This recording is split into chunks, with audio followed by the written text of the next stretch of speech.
पांचवा वेताल, सोमप्रभा की कथा। शीर्षपा से विक्रम ने पहले की भांति ही वेताल को नीचे उतारा और उसे कंधे पर लाद कर चुपचाप आगे बढ़ चला। कुछ आगे चलने पर वेताल ने फिर मौन भंग किया। वह बोला, राजन, तुम एक कष्टकर कार्य में लगे हुए हो, जिससे मुझे तुम्हें अत्यंत प्रिय हो गए हो। अतः रास्ते में तुम्हारे श्रम को भुलाने के लिए तुम्हें मैं ये कहानी सुनाता हूँ।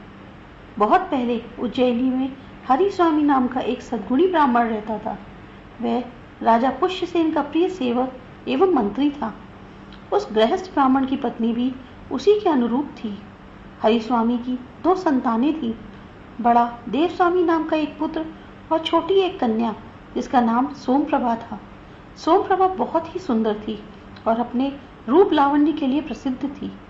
जब सोमप्रभा के विवाह का समय आया तो उसने अपने पिता से कहा, पिताश्री, यदि आप मेरा विवाह करने के इच्छुक हैं तो किसी वीर, ज्ञानी अथवा अलौकिक विद्याएं जानने वाले के साथ करें, अन्यथा मैं किसी और से विवाह नहीं करूंगी। यह सुनकर हरि स्वामी उसके लिए उसकी रुचि का वर ढूंढने के लिए चिंतित रहने लगे। उसी समय राजा ने हरि स्वामी को अपना दूत बनाकर दक्षिण देश के एक राजा के साथ संधि करने के लिए भेजा, क्योंकि वह राजा युद्ध करने के लिए तैयार हो रहा था। जब उसने वहां जाकर अपना कार्य संपन्न कर लिया, तब उसके पास एक श्रेष्ठ ब्राह्मण आया। उसने हरि स्वामी की कन्या के रूप लावण्य की बात सुन रखी थी। उसने अपने लिए उसी कन्या की मांग की। हरि स्वामी ने कहा, मेरी कन्या पति के रूप में या तो अलौकिक विद्याएं रखने वाले को या ज्ञानी अथवा वीर व्यक्ति को ही स्वीकार करेगी, अन्य किसी को नहीं। अतः आप बतलाएं कि आप इनमें से कौन हैं? इस पर उस ब्राह्मण ने कहा, हे ब्राह्मण श्रेष्ठ, मैं अलौकिक विद्याओं का ज्ञाता हूँ। हरि स्वामी ने तब उससे अपनी विद्या का कुछ चमत्कार दिखलाने को कहा। उस ब्राह्मण ने अपनी विद्या के प्रभाव से तत्काल एक आकाशगामी रथ तैयार कर दिया।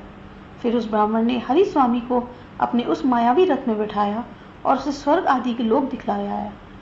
इसके बाद संतुष्ट हुए हरि स्वामी ने को वह दक्षिण देश के राजा की उस सेना के पास लौटा लाया जहां वह अपने काम से आया था।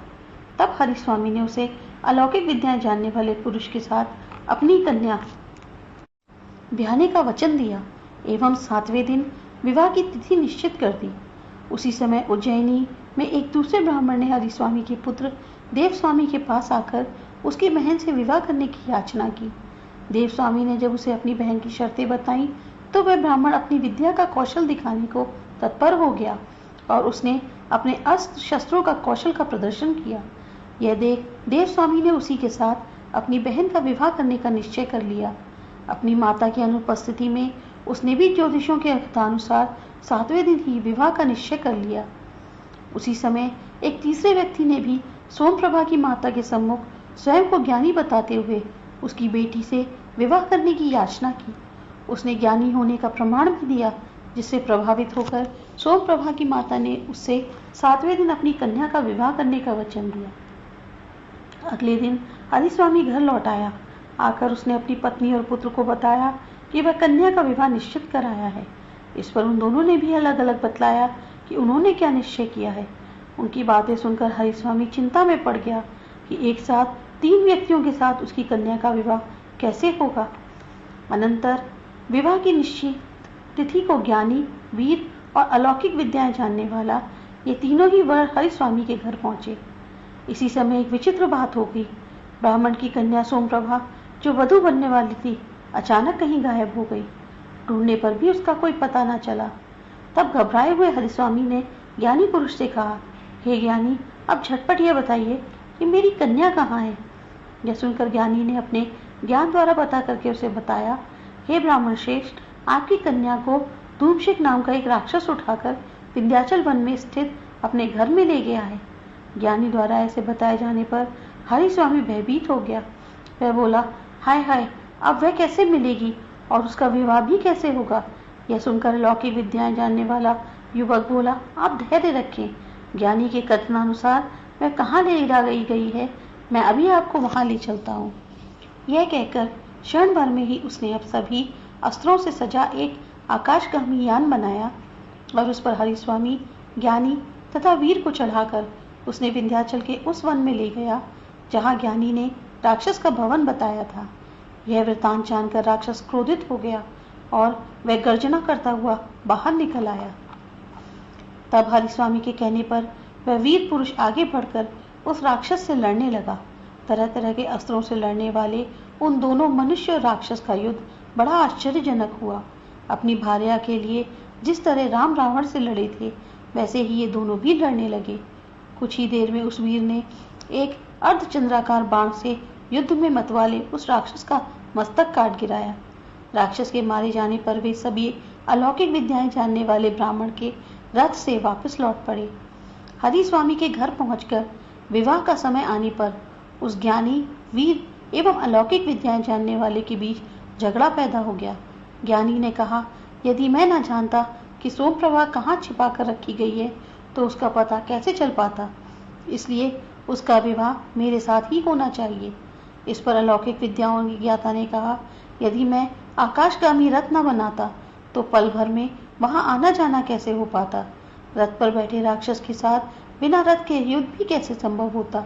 इसलिए यह कन्या मुझे ही मिलनी चाहिए। यह विवाह मैंने जीता है। तब उस वीर ने भी अपना पक्ष उनके सामने रखा। वह बोला, यदि मैंने अपनी शक्ति से उस राक्षस का संहार न किया होता तो आप लोगों के प्रयत्न करने पर भी इस कन्या को कैसे वापस लाया जा सकता था। इसलिए इस कन्या पर तो मेरा ही अधिकार बनता है। यह कन्या मुझे ही मिलनी चाहिए। इस प्रकार उन तीनों का झगड़ा सुनकर हरिस्वामी का मन उद्भ्रांत हो गया और उसने अपना सिर पकड़कर बैठ गया। इतना कथा सुनकर बेताल ने विक्रम से पूछा, राजन, अब तुम ही बताओ कि वह कन्या किसको मिलनी चाहिए, ज्ञानी को, वीर को, अथवा अलौकिक विद्याएं जानने वाले उस व्यक्ति को। सब कुछ जानते हुए भी यदि तुम इसका उत्तर नहीं दोगे तो तुम्हारा सिर फट कर कई टुकड़ों में बट जाएगा। बेताल की यह कथा सुनकर अपना मौन तोड़ते हुए विक्रम बोला, बेताल, वह कन्या उस वीर को ही मिलनी चाहिए, क्योंकि उसी ने उद्यम करके अपने बाहुबल द्वारा उस राक्षस को युद्ध में मारा और उस कन्या को अर्जित किया था। विधाता ने ज्ञानी और अलौकिक विद्याएं जानने वाले को तो उसका काम करने के लिए माध्यम मात्र बनाया था। तुमने ठीक उत्तर दिया राजन। बेताल तत्काल बोल उठा, पर तुम अपनी शर्त भूल गए।